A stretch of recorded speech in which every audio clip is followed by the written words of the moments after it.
nanosegundo, 10 elevado a menos 9 segundos. Este ciclo, gracias a todos por su asistencia de una manera o de otra. Quiero comenzar esta charla mostrando mi agradecimiento a las diferentes academias organizadoras por la invitación cursada para participar en este ciclo a propósito del Día Internacional de la Luz. Gracias, excelentísimo señor presidente del Instituto de Academias de Andalucía, profesor Benito Valdés Castrillón. Gracias, excelentísimo presidente de la Academia Malagueña de Ciencias, profesor Fernando Orellana Ramos.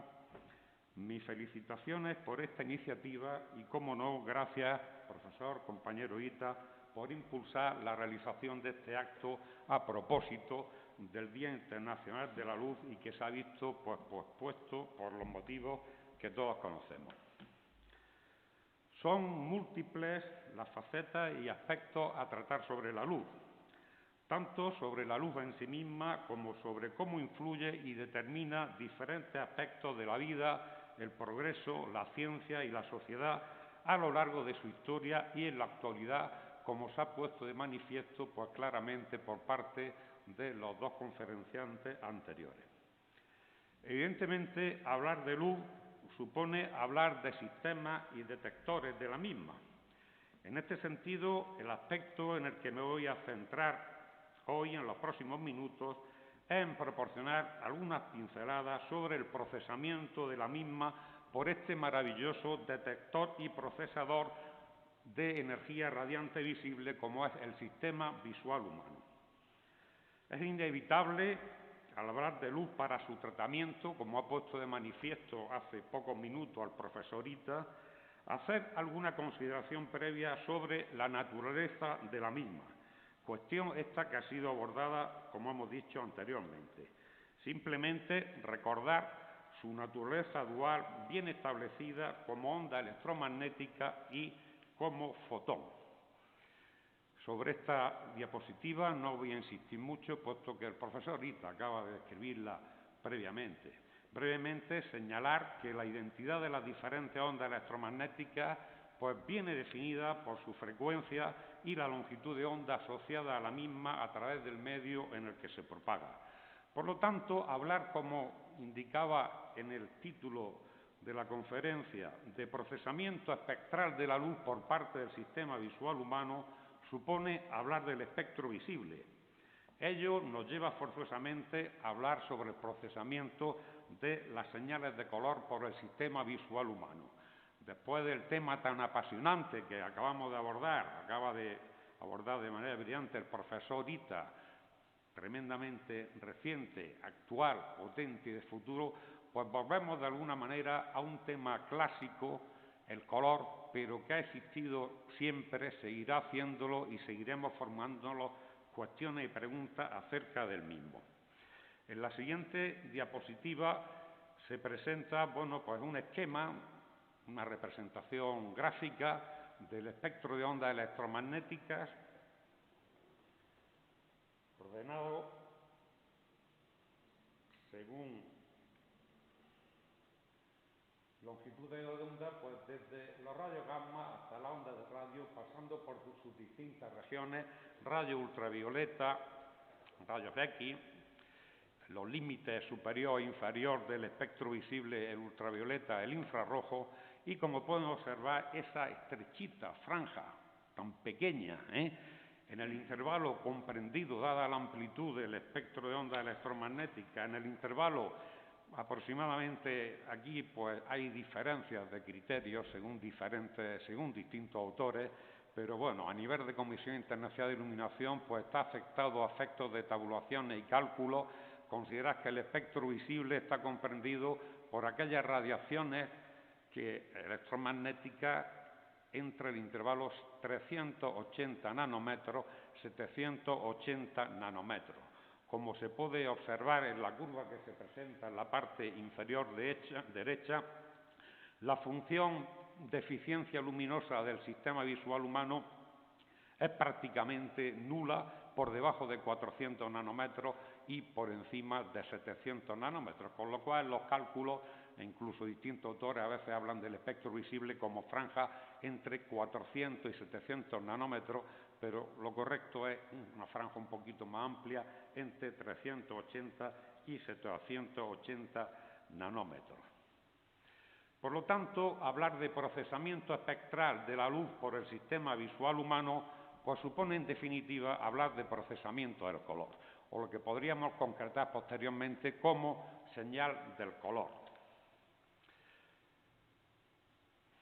Previamente vamos a hacer algunas consideraciones sobre el fenómeno de la visión, al que también ha hecho ampliamente referencia nuestro primer conferenciante, y sobre la percepción visual.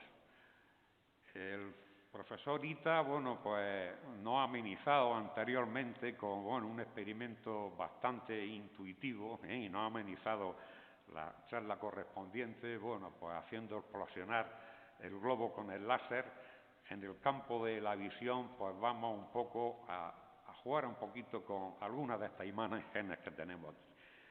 Si nos fijamos en esta diapositiva y nos planteamos preguntas sobre qué es esto concretamente, pues referido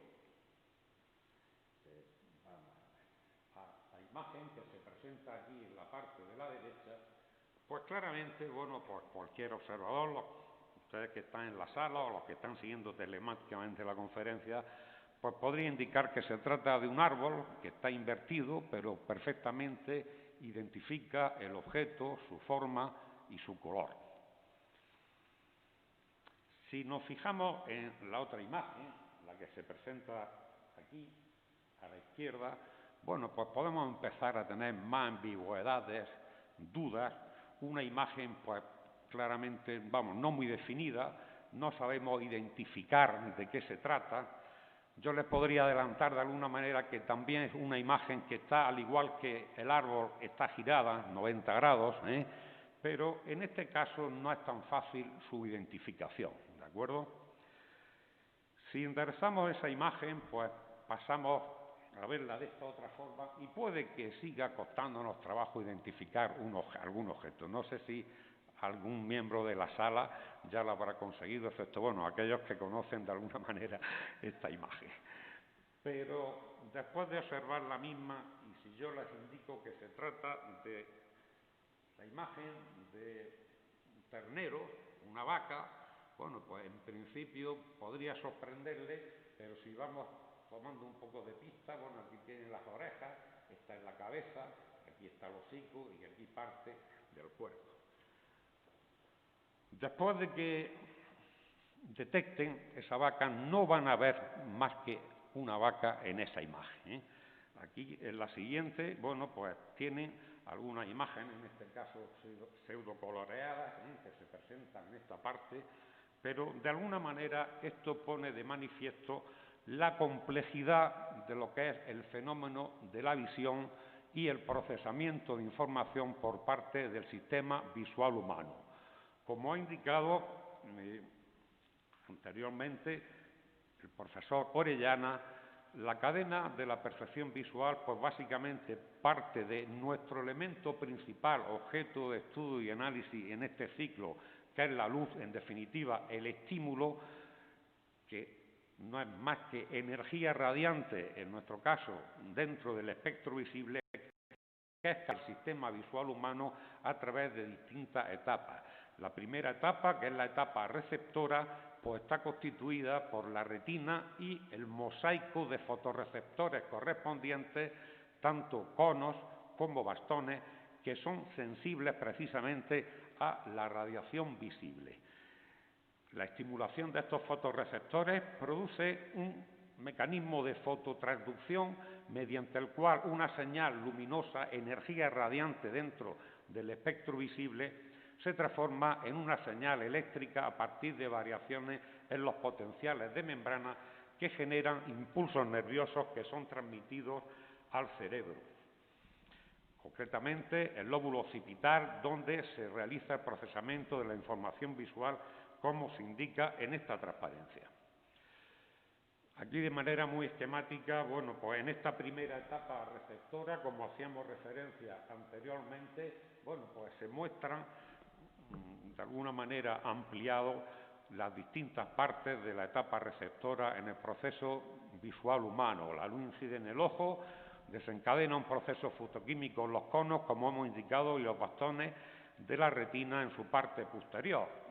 Las células bipolares son activadas por la reacción fotoquímica y estas activan las células ganglionares, concretamente los axones que convergen para formar el nervio óptico que transmite la información a la corteza visual del lóbulo occipital del cerebro.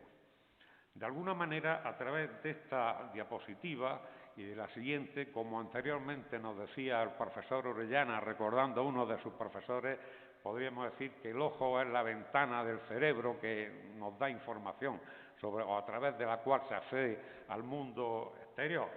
Bueno, estas dos imágenes pues, nos representan de alguna manera las distintas partes a nivel cerebral de las vías de procesamiento de la información visual. Concretamente, en esta zona es donde, vamos a ver, se procesan las radiaciones ópticas a través del cerebro y todo el conjunto. No vamos a entrar en detalle, lo ha descrito en parte el profesor Orellana con anterioridad. Junto a esta parte, podríamos decir, anatómica, existen, bueno, pues las vías fisiológicas correspondientes también de transmisión de la información espectral. Estas vías de procesamiento se han contrastado experimentalmente bien su existencia y con distintas funciones y propiedades características cada una de ellas. Concretamente, los sistemas parvo y magno del sistema visual humano. Son células ganglionares las que constituyen de tamaño pequeño el parvosistema y de mayor sistema, de ahí proviene su nombre, las que constituyen el magnosistema, a través de las cuales se procesa la información a la corteza visual. Sus propiedades, como hemos indicado, son distintas y en la siguiente transparencia se pueden resumir, pero de alguna manera indicar que el parvosistema es el responsable y constituye la vía fisiológica correspondiente para el procesamiento de la información relacionada con el color, la forma y la resolución espacial. Por otra parte, el magnosistema está más relacionado con las funciones visuales de estereosis, movimiento y percepción monocular de la información. Si seguimos siendo un poco atrevidos y nos fijamos en esta diapositiva, si comparamos, nos fijamos aquí en la parte de la derecha y nos fijamos pues, en la parte central de estos dos estímulos y nos preguntamos si son iguales este estímulo que este otro estímulo, pues podríamos decir que no los percibimos con la misma sensación de color exactamente este que este otro. Hay una diferencia y es este entorno, en este caso, respecto de este cuadrado central y este otro. Lo mismo ocurre en este otro caso, pero que es un estímulo verdoso. No percibimos exactamente igual este recuadro que este otro. La diferencia es precisamente este otro de mayor tamaño que lo circunda.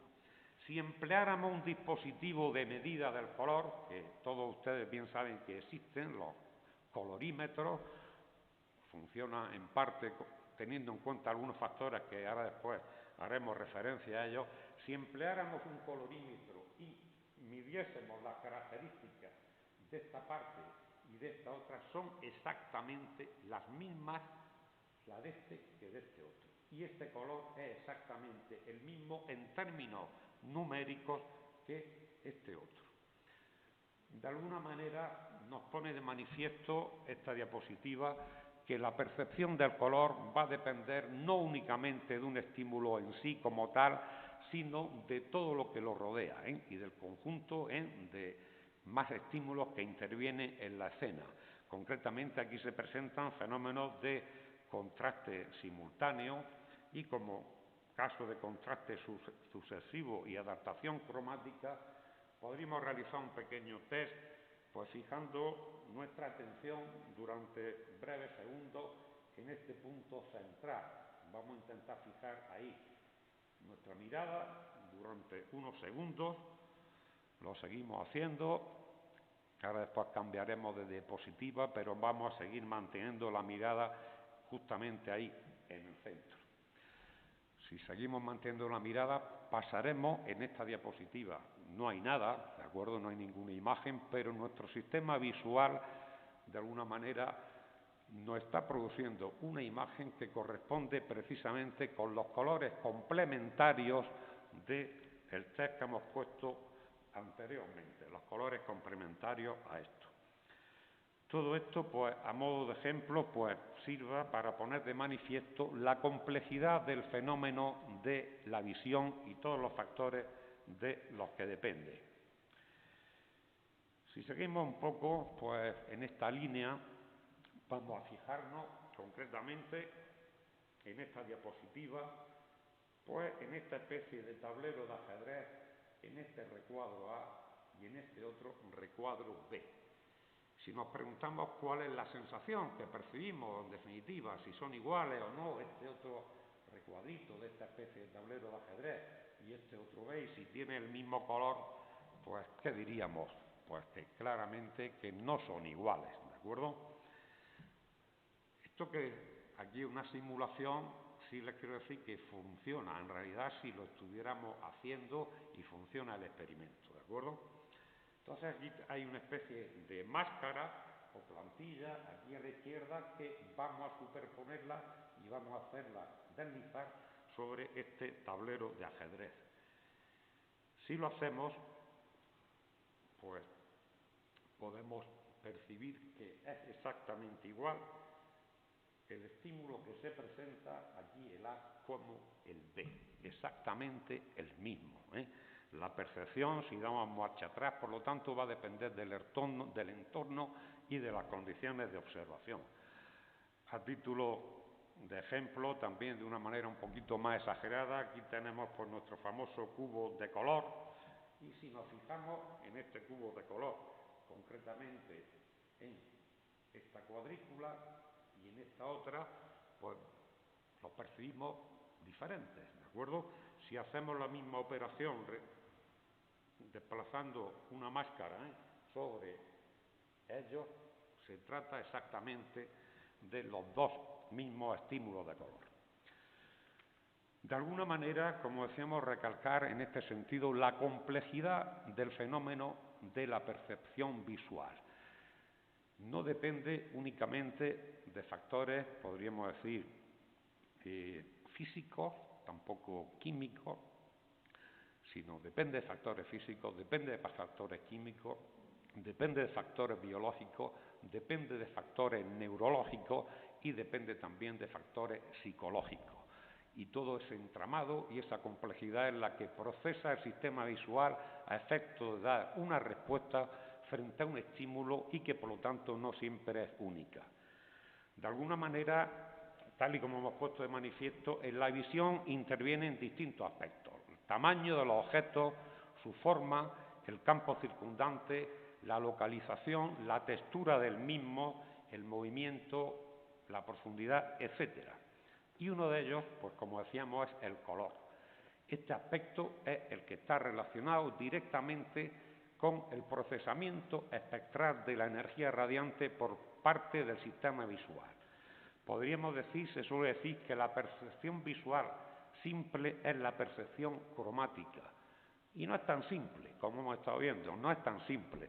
Simple en cuanto a la delimitación de otros factores y simplificación de estímulos, pero no es simple dicha percepción. Como indicaba en la charla anterior profesorita, en este sentido, bueno, pues un estímulo visual de color percibido se suele caracterizar a partir de sus atributos perceptivos o también conocidos como atributos psicológicos del color: claridad, con la correspondiente, se indica aquí, escala de claridades, tono y saturación.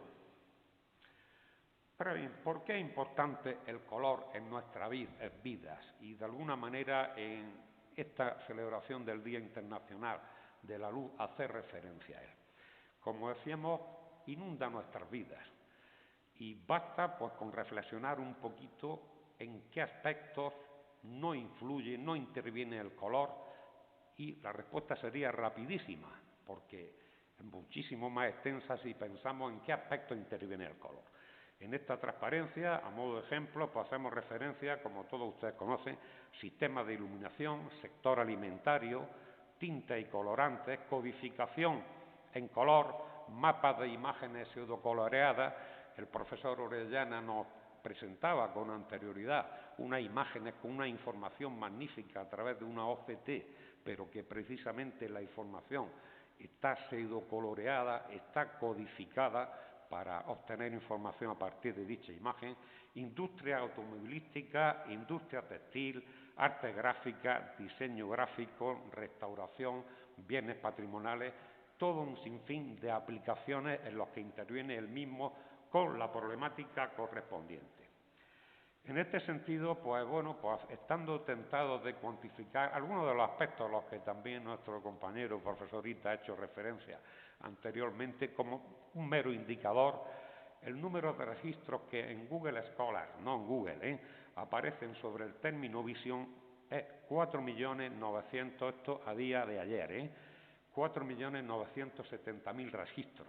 Color presenta el mismo número de registros.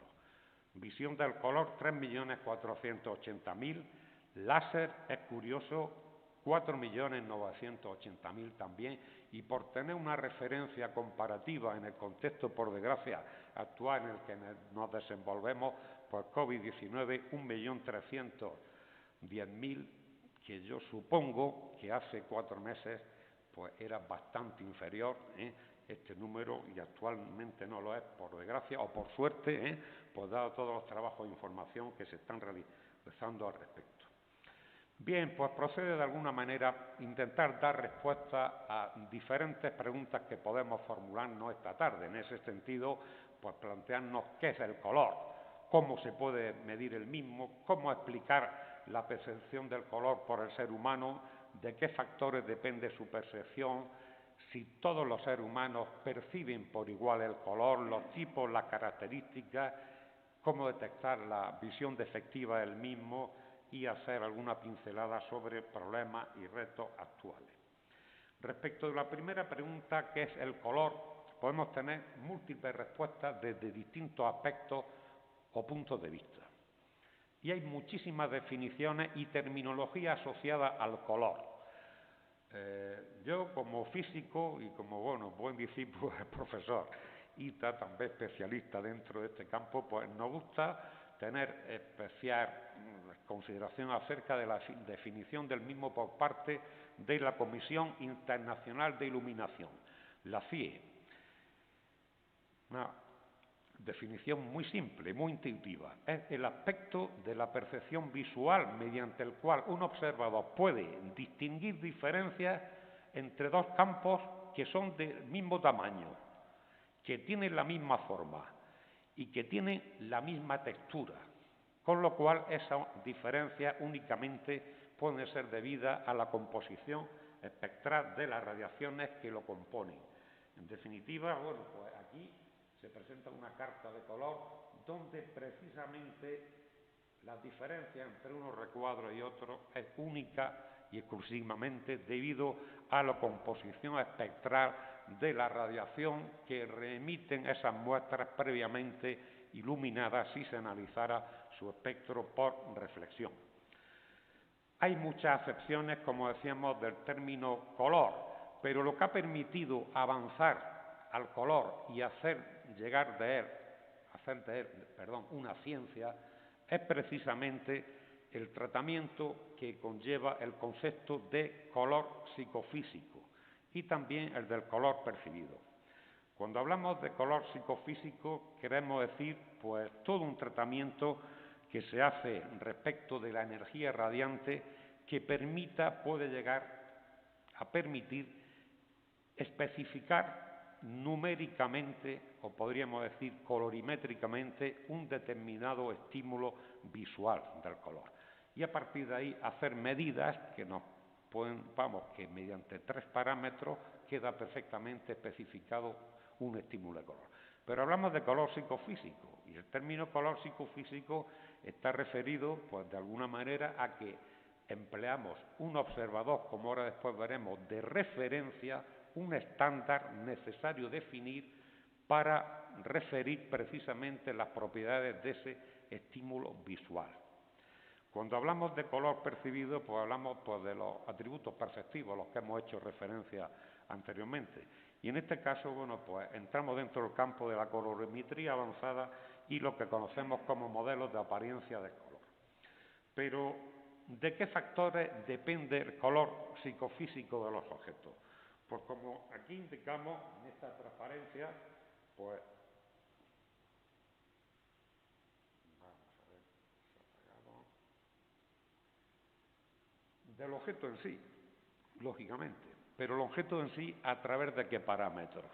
Pues de su reflectancia espectral o de su transmitancia espectral. Estas palabrotas que nos indican, pues de alguna manera, cómo refleja un determinado objeto la energía radiante incidente. El profesor Ita hacía anteriormente referencia a una carpeta roja que tenía yo. ¿Por qué se veía rojo? Si aquí estábamos pues iluminando con una fuente de luz, podríamos decir blanca, ¿no? Pues dependiendo de cómo refleje un objeto las distintas longitudes de onda, tanto qué longitud de onda como qué intensidad, pues así va a depender el color de ese objeto, hablando de muestras opacas, o de su transmitancia espectral, como se representa también en esta diapositiva, en el caso de que se trate de muestras o objetos transparentes, cómo transmite toda y cada una de las longitudes de onda de la radiación incidente. Evidentemente va a depender también de la fuente luminosa que se emplee para irradiar e iluminar el objeto correspondiente. La fuente luminosa pues se caracterizará por su espectro de emisión a través de su radiancia espectral. En este caso pues se representa ahí, bueno, se simbolizado el espectro de emisión de una lámpara de incandescencia convencional, constituida, bueno, por una lámpara con filamento de wolframio que se aproxima, bueno, al iluminante definido por la Comisión Internacional de Iluminación como iluminante A. Evidentemente va a depender del detector de radiación. Y del detector de radiación podremos hablar del instrumento de medida que se emplee para especificar el color, pues va a depender de cuál sea la sensibilidad de ese detector de radiación. Un instrumento, o puede ser, como es en nuestro caso objeto de estudio, la sensibilidad del sistema visual humano. A efectos de que la colorimetría y la percepción del color, bueno, haya avanzado, se han establecido patrones que caracterizan la sensibilidad espectral media del sistema visual humano y, por lo tanto, la respuesta del mismo a un determinado estímulo de color a partir de lo que ahora después veremos como funciones de igualación espectral o funciones de mezcla que están representadas en esta diapositiva como X sub lambda, Y sub lambda, Z sub lambda. Y, evidentemente, como hemos puesto de manifiesto, de las condiciones de medida características de la escena correspondiente. Así pues, para medir el color vamos a necesitar especificar y establecer patrones de referencia para los aspectos de los que depende el mismo. Patrones de referencia como para los iluminantes, patrones de referencia para el detector de radiación, así como fijación de las condiciones experimentales. La Comisión Internacional de Iluminación tiene establecidos diferentes estándares, patrones de referencia para iluminantes, el iluminante A, el iluminante D, el iluminante F, cuyos algunos ejemplos están en esta diapositiva, en este caso, pues para un iluminante de fluorescencia, el CIE F11, el iluminante A, lámpara de incandescencia y el correspondiente pues a luz diurna o iluminante D65. En este otro caso, pues tenemos representado las funciones de mezcla o de igualación espectral del observador medio establecido por la CIE, en este caso el observador CIE 1931 para campos visuales comprendidos entre 2 grados y 4 grados. Es un modelo, en definitiva, un modelo que pretende pretende de alguna manera recoger el comportamiento medio del conjunto de sujetos, individuos, con lo que podríamos llamar, entre comillas, visión normal del color. Y por lo tanto, cuando se especifique un color, va a estar referido a ese patrón y nos podremos entender universalmente, independiente de las percepciones individuales que cada sujeto tenga. Ello permite, pues, obtener diagramas de representación del color, como el diagrama CIE XY, que se representa aquí, que son cartas de color, donde, pues, con un sistema de coordenadas, ordenadas y abscisas y ordenadas, queda especificado numéricamente un determinado estímulo de color. ¿Qué información, por lo tanto, es la que procesa el sistema visual humano? Pero yo creo que es más correcto, hablando bajo el punto de vista científico, no qué información, sino cómo puede tratarse la información que procesa el sistema visual humano.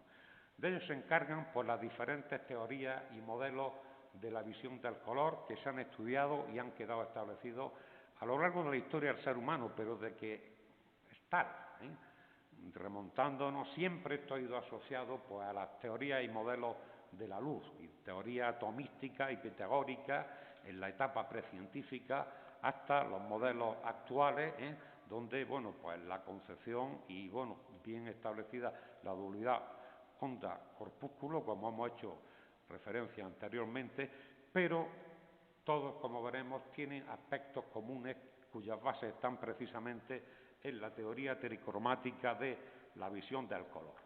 Las medidas, por lo tanto, espectrales de los estímulos visuales, de las escenas y de los objetos, van a permitir especificar un determinado estímulo de color y dar lugar, como decíamos, tanto a la colorimetría básica como a la colorimetría avanzada.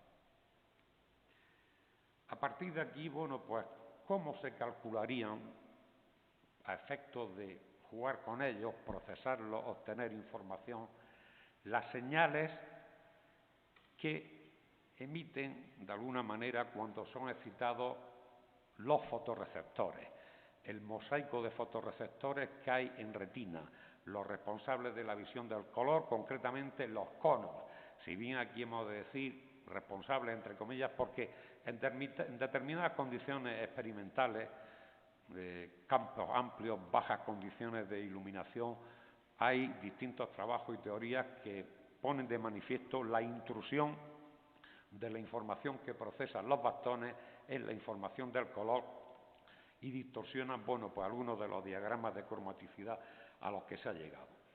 Entonces, esas señales, ¿cómo se calculan? Para ello, pues hay que tener en cuenta cuáles son precisamente las características de los fotorreceptores. En esta transparencia, en esta diapositiva, se presenta, aquí en esta parte superior, pues cuál es la distribución espacial de fotorreceptores, tanto de conos como de bastones, donde vemos que de alguna manera los conos presentan su máxima densidad espacial en fóvea. Conforme nos vamos separando en la retina de la fóvea y nos vamos hacia la periferia, disminuye su densidad espacial, el número de fotorreceptores por milímetro cuadrado, para ir aumentando la de bastones. La relación que hay de un tipo de fotorreceptores a otro es prácticamente de 12 a 6 a 1, ahora aclararemos esto. ¿En qué sentido? En esta otra figura se representa cuál es la absortancia espectral a la que es proporcionada en definitiva la sensibilidad espectral de los tres tipos de fotorreceptores tipo cono y de los bastones. Como vemos, podríamos decir que todos son sensibles a un amplio ancho de banda espectral, a un amplio conjunto de frecuencias o de longitud de onda del espectro visible que está representado en el eje de abscisas, pero presentan máxima sensibilidad en determinadas longitudes de onda. De manera que hay un tipo de conos cuya máxima absorción se presenta en 420 nanómetros, otro en 534 nanómetros y otro en 564 nanómetros. Podríamos decir que la zona espectral o la región del espectro visible de longitudes de onda altas, intermedias y bajas. De ahí que a esos tres tipos de conos con máxima sensibilidad en esas longitudes de onda, pues se hable respectivamente de conos L, conos M y conos S, abreviatura que procede del inglés Large, Medium, Short, ¿de acuerdo? L, conos con máxima sensibilidad en la zona de longitudes de onda altas, medias y bajas, short. A veces, pues, en términos divulgativos se suele hablar, no es correcto, pero de conos rojos, conos verdes, conos azules. Y precisamente la proporción de los mismos en retina se encuentra presentado en esta diapositiva, donde hay una pseudocoloración a partir de una imagen adquirida de los distintos tipos de conos en retina, donde podemos ver que, bueno, pues que son más numerosos y están en esa relación los conos L. Bien. Por lo tanto, la medida de la sensibilidad espectral de los tres tipos de conos es básica, fundamental, a efectos de tratar la información del color. No va a tener el mismo tipo de respuesta un cono que otro respecto a distintas composiciones espectrales, puesto que su absorción es diferente y su sensibilidad, por lo tanto, también. Bueno, pues los físicos nos encargamos de quitarle la parte romántica y bella al color y maltratarlo con números y los cálculos correspondientes que nos llevan precisamente a avanzar, a establecer modelos y a poder hacer predicciones, que es lo que interesa para poder avanzar. ¿Cómo se caracterizan las señales de color, por lo tanto? Pues partiendo de lo que conocemos como espacio de excitación de conos, cono L, cono M y cono S, se pueden conocer las respuestas de las mismas y, bueno, pues evaluarlas mediante estas. Vamos a entender estos procesos integrales como la suma de la respuesta en toda y cada una de las longitudes de onda del espectro visible de estas funciones, donde esto es la distribución de potencia del iluminante con el que se trabaje, y por L de lambda, M de lambda, aquí hay una errata, perdón, y esto es S de lambda, pues lo que tenemos son las señales evaluadas a partir de los resultados de mi hipocornis, teniendo en cuenta las funciones de mezcla de Yard, bueno, que son la X sub lambda, Y sub lambda y Z sub lambda que representamos ahí. Pero a partir de aquí, bueno, pues podemos, como decíamos, medir esas señales, calcularlas, evaluarlas. Pero ¿cómo se combinan esas señales procedentes de los fotorreceptores para dar lugar a una determinada sensación o respuesta de color?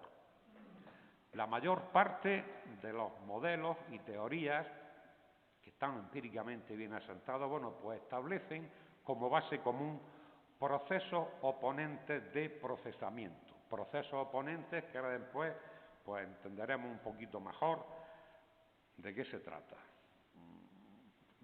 Podríamos estar hablando, bueno, todo un curso sobre distintos, y como decía, se trata de dar un poquito este día una pincelada sobre este campo. Ello da lugar, como decíamos, a distintos modelos, pero todos tienen como base común el que tiene un tratamiento oponente dichas señales. De manera que en esta diapositiva pues se representa esquemáticamente uno de los modelos más asentados en la literatura y que ha dado pie a poder predecir y explicar bastantes fenómenos. Luego han surgido otros, a efectos de explicar otros fenómenos. Aquí quiero decir que la mayoría de los modelos son modelos ad hoc. Ad hoc a efectos de explicar y predecir un determinado fenómeno visual o posible de los mismos, pero no hay ningún modelo completamente satisfactorio que explique la percepción visual completa en todos sus sentidos.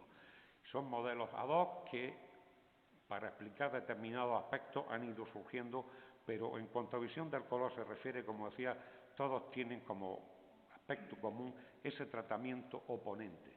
De manera que se establecen pues tres tipos de canales a partir de las señales L, M y S. Aquí está representado esquemáticamente los tres tipos de fotorreceptores, al igual que aquí abajo, y la combinación de las señales a efectos de producir información que se procesa por canales oponentes y dar lugar a la correspondiente sensación o señal de color.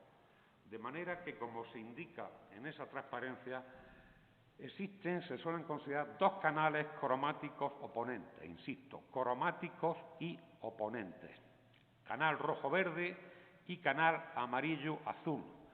En el canal rojo-verde se procesa una señal evaluada como L-2M, según las expresiones que hemos planteado ahí anteriormente.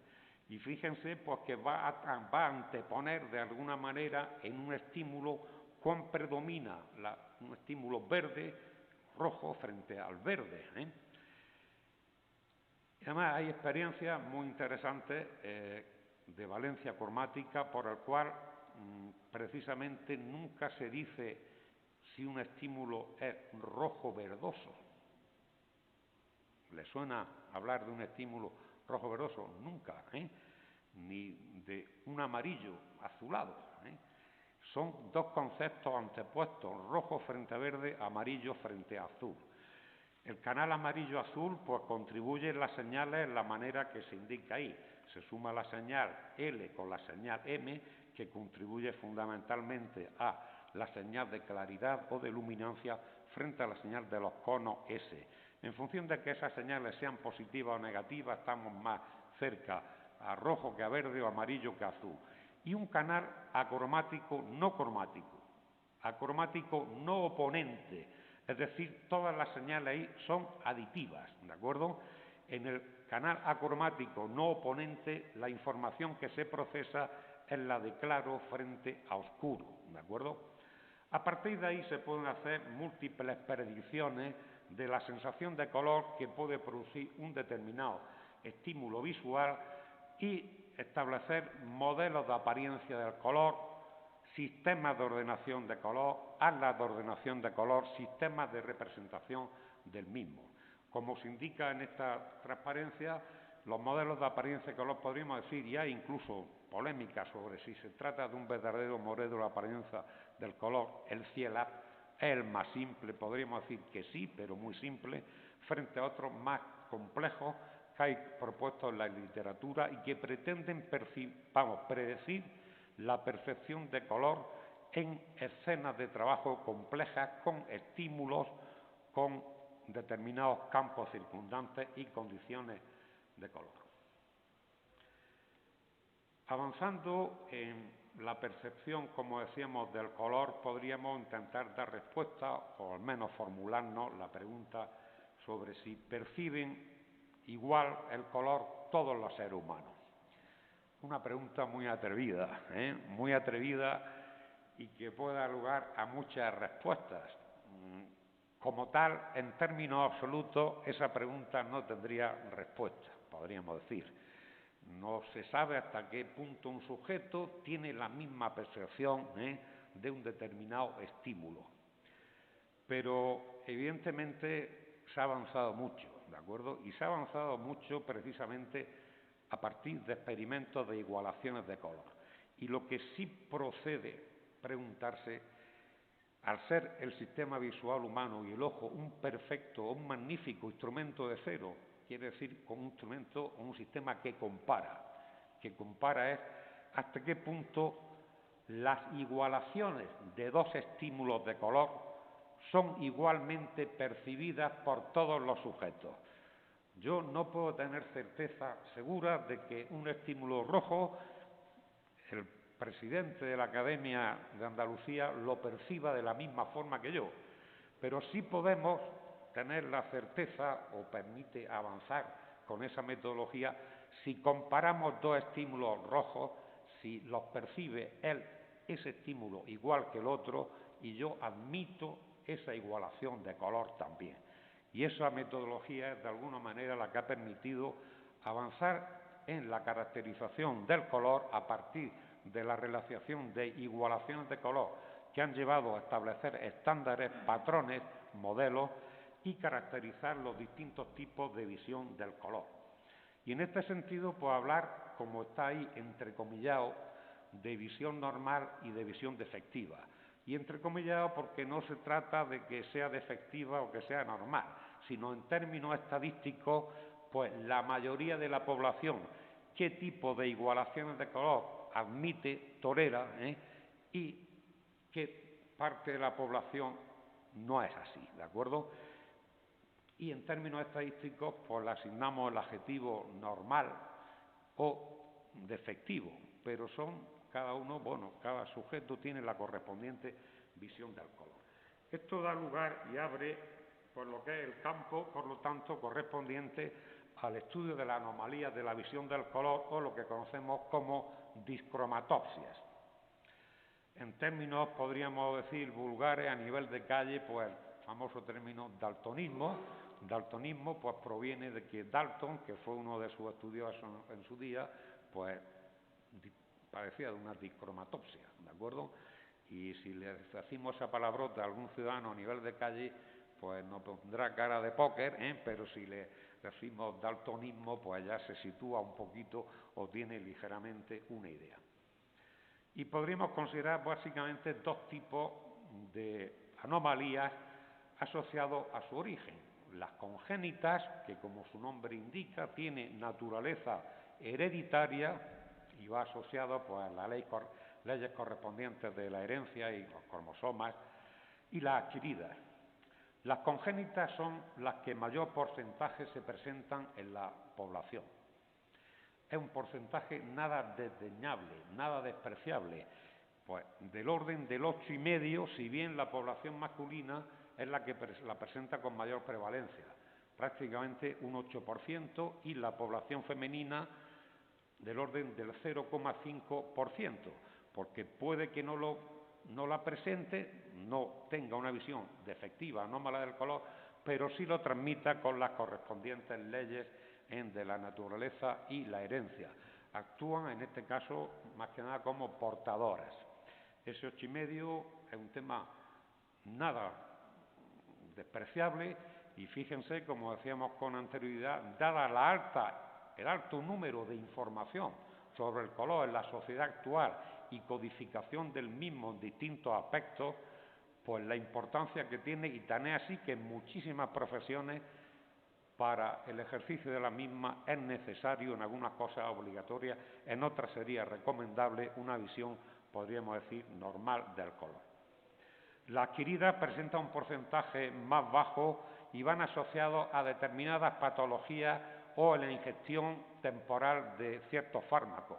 Mientras dura la ingestión de ese fármaco, se puede tener inducida por una determinada discromatosis de carácter adquirido, o mientras perdura la patología correspondiente, que suelen ser pues, problemas en mácula, en el nervio óptico, en corteza occipital, como indicábamos anteriormente.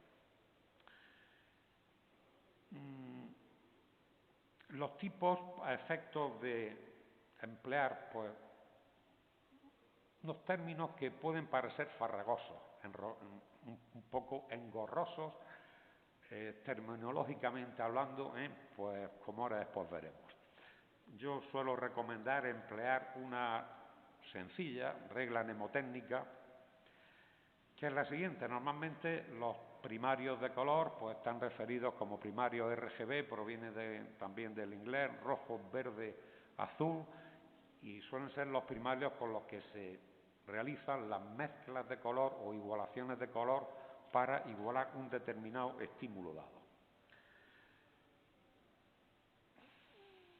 Entonces, para los estímulos, podríamos decir, para los conos, L, conos rojos, fotopigmento asociado rojo con máxima sensibilidad en el rojo, que es el eritrorrable.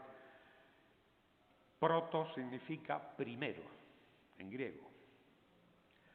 Si hablamos en términos RGB, primero R, segundo G, tercero B. Deute, en griego, significa segundo. Lo asociamos a los conos M o conos verdes, ¿de acuerdo? Con el correspondiente fotopigmento clorolable con máxima sensibilidad en la zona intermedia del espectro visible.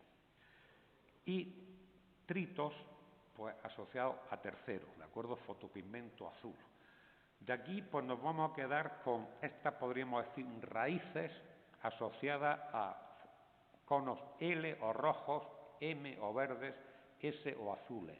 Raíces protán, deután, tritán. Y luego le pondremos la terminación correspondiente que nos lleva a la palabrota, que nos clasifica o nos lleva a las distintas tipologías de la visión del color. Entonces, para clasificar la visión del color se suele atender normalmente a dos criterios, son complementarios. Por una parte, atendiendo al comportamiento de los sujetos que realizan igualaciones de color, es decir, si se admiten determinadas igualaciones de color o no se admiten, pues a partir de la mezcla de tres primarios en determinadas proporciones. O atendiendo a los mecanismos de la visión del color en su etapa receptora, es decir, los conos, pues ausencia de algún tipo de cono o bien alteración que lleva a variaciones en sus picos de máxima sensibilidad o absorción. De manera que a partir de igualaciones de color, aquí hay una representación de lo que es una mezcla aditiva de color, a partir de la mezcla de tres primarios, la zona central en las proporciones adecuadas por mezcla aditiva podemos originar un blanco, según la ecuación que simbólicamente representamos aquí abajo. Y en este sentido, pues podemos hablar de tricrómatas normales.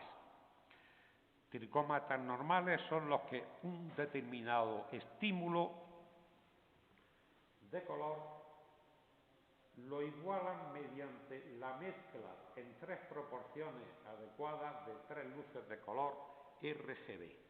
Mezclados adecuadamente, estos tres primarios igualan este otro estímulo de color. Cuestión que queda representado matemáticamente, de una forma un poco simbólica, en esa ecuación. Y hablamos de tricrómata anómalo, pues porque emplea tres primarios, puede emplear tres primarios para igualar ese color. Respecto del tricrómata normal, podríamos hablar de tricrómata, también, pero anómalo, porque emplea los tres primarios en proporciones distintas al tricrómata anómalo. Es tricrómata también, pero emplea proporciones diferentes de primarios para igualar el mismo color. Y fíjense que hablamos de igualar, no de percibir. La percepción para ese sujeto será la misma, pero el compararlo con la respuesta de otro sujeto tiene que ser a partir de las igualaciones. O hablamos de protanómalos, deuteranómalos y tritanómalos. Todos son tricrómatas. Tienen los tres tipos de conos, ¿de acuerdo? Pero protanómalo le añadimos la terminación anómalo a la raíz protán. Protán, conos tipo L, conos rojos. Anómalo, ¿qué es lo que significa? Pues que tienen conos tipo L o tipo rojo ese sujeto, pero su curva de absorción espectral y la sensibilidad espectral, por lo tanto, está desplazada, es ligeramente diferente respecto de la del tricrómata normal. Ese mismo tratamiento lo podremos extrapolar a los deuteranómalos y a los tritanómalos, ¿de acuerdo? Y se ponen de manifiesto, pues, diferencias en los procesos de discriminación, en el caso protán y deuterán rojo-verde, y en el caso tritán, en el proceso de discriminación amarillo-azul, que por cierto es la menos frecuente. Aquí, como lo indicaba, bueno, pues la justificación de los términos, y cuando hablamos de dicrómatas, hablamos de sujetos que tienen solo dos tipos de conos. Por lo tanto, es un mecanismo de ausencia, no de alteración. No son tricrómatas, son dicrómatas. Y hablamos, en vez de protanómalo, hablamos de protanope, en vez de deuteranómalo, de deuteranope, e igualmente de tritanope. En la siguiente diapositiva, pues, se presentan, pues, con las figuras correspondientes lo que acabamos de indicar. Ausencias de mecanismo o diferencias en alteración en cuanto a la curva de sensibilidad espectral. Las prevalencias son muy distintas en la población. Si se hacen análisis estadísticos, pues se tienen porcentajes, depende de los estudios que se hayan realizado, pero la más frecuente es el mecanismo de discriminación rojo frente a verde. Cuando a un ciudadano se le asocia o habla de daltonismo, siempre dice rojo frente a verde, nunca es amarillo frente a azul, y ya sabemos que eso sí ocurre y que es lo que supone, ¿no? Pero es porque es la más frecuente, ¿de acuerdo? Defecto de discriminación en el canal oponente rojo-verde. Y podríamos, bueno, pues plantearnos la pregunta, ¿qué colores confunden los dicrómatas? Frente a, como hemos dicho, bueno, pues la idea que hay normalmente asentada de que se confunde rojo con verde, verde con rojo, y esto es parte de la verdad, no es tan así y a veces incluso no es así, ¿de acuerdo? De manera que en el diagrama de cromaticidad, donde teóricamente a un determinado nivel de luminancia tenemos ahí representados numéricamente todos los estímulos de color, pues se pueden determinar experimentalmente, incluso calcular lo que conocemos como puntos de confusión, a partir los cuales, si se trazan distintas direcciones, nos llevan a estímulos que, si están en una misma línea, que se conocen como línea de confusión, un sujeto que sea deután o que sea protán va a confundir. En este sentido, las líneas de confusión protán pues parten de este punto. Si de este punto trazáramos distintas direcciones, los estímulos que se encuentran sobre una misma dirección, un sujeto que sea protán puede confundirlos, ¿de acuerdo? Y de hecho los confunde. Si realizamos esta operación, como hemos indicado, no tiene por qué confundir un rojo con un verde, que sí, si tomamos por ejemplo este estímulo aquí rojo en la misma línea con este verde, los podría confundir, ¿de acuerdo? Pero no solo ellos, sino todos los que están en esta misma dirección. Ni tiene por qué confundir siempre rojo con verde. Este estímulo, por ejemplo, rojo que hay por aquí, no tiene por qué confundirlo con este verde, porque están en distintas líneas de confusión. Aquí se representa en la parte superior, bueno, estímulos que un sujeto que sea protán, protanómalo o deuteranómalo, perdón, protanope o protanómalo podría confundir, ¿de acuerdo? En el caso de los tipos deután, problemas de alteraciones o reducciones en el mecanismo M, conos tipo verde, las líneas de confusión son estas otras que están ahí presentadas. Y como podemos observar, bueno, pues no puede confundir perfectamente un sujeto que sea deután, un estímulo, pues, rosa, púrpura, ¿de acuerdo? Con este estímulo, pues, más podríamos decir verdoso, ¿de acuerdo? De manera que en la parte superior tenemos un conjunto de estímulos que podrían percibirlos con el mismo color aquellos sujetos que tienen una deficiencia tipo deután. Es un poquito tarde, podríamos seguir hablando amplia, larga y tendidamente sobre esto, pero, bueno, como tentación de alguna manera hacer una simulación, y se puede hacer. Ya han visto un poco las cuentecitas, trabajando con las señales de color, en ellas se puede prescindir de la señal L, se puede prescindir de la señal M, se puede modificar la responsividad espectral o sensibilidad espectral de un sujeto y hacer simulaciones respecto de la visión que presentarían los distintos tipos de sujetos con visión, entre comillas, defectiva del color. En este caso se presenta en esta parte la percepción del color de esta escena de intercromata normal, en este caso de un protanómalo, de un deuteranómalo y de un tritanómalo.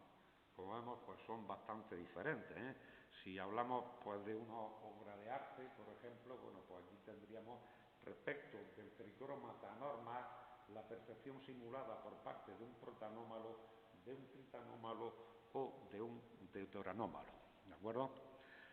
Son muchísimas, bueno, pues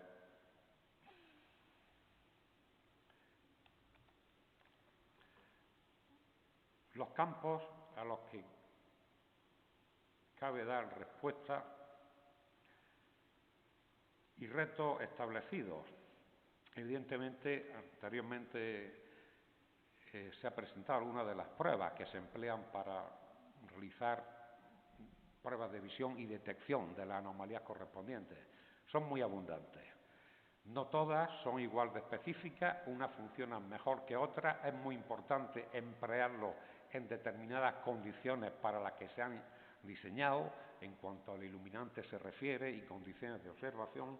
Hoy son múltiples también los test que se realizan a partir de display y dispositivos multimedia, y que, bueno, pues han permitido simular condiciones que anteriormente es difícil, pero hay que saber trabajar con ellas, y aunque se pueden emplear con relativa confianza, gran parte de ellas, para detectar, no es así para clasificar, donde hay que realizar pues pruebas más detalladas empleando anomaloscopios, que son pequeños colorímetros visuales que implementan una determinada igualación de color con una de las ecuaciones que hemos puesto ahí anteriormente. Pero bueno, se ha avanzado muchísimo y se sigue avanzando.